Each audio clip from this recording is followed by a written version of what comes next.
Donc ça, c'est des box d'accueil où les gens déposent, les gens ou les pompiers, la police, déposent ce qu'ils trouvent comme animal errant dans le secteur. Donc le chien, il a de quoi avoir de l'eau, des croquettes pour la nuit. Donc voilà, ouais, c'est là qu'ils déposent les chiens. Bon, on n'a pas que des chiens, des fois on trouve des poules, des moutons, des chèvres, tout ce que les gens veulent se débarrasser, quoi. 600 chiens et 1200 chats ont été déposés l'an dernier et accueillis ici au refuge de Rosiers. Abandon ou mise en fourrière, un circuit est alors mis en place. Dès qu'un animal est trouvé, il n'est pas mis à l'adoption tout de suite.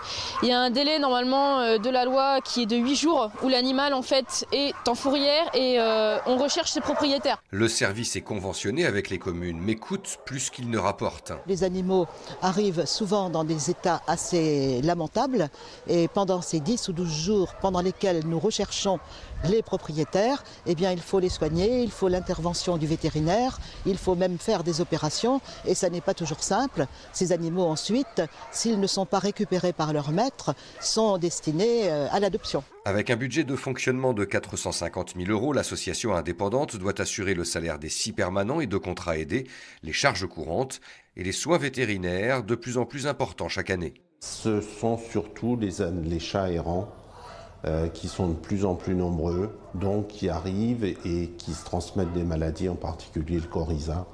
Il faudrait vraiment que les communes adoptent un système pour attraper les chats errants et les stériliser. Le ratio n'est donc pas juste, seulement 30% des animaux entrants sont adoptés et la participation demandée ne couvre pas les frais engagés. Pour les chats, c'est 78 € la participation. Donc là, les chats, ils sont à jour des vaccins, pucés et stérilisés en plus. Donc ouais, les chats, ça nous coûte plus que ça nous rapporte au niveau des adoptions. La SPA de l'Indre lance donc une cagnotte participative en ligne pour l'aider dans sa tâche. Le lien de Litchi est sur le site internet.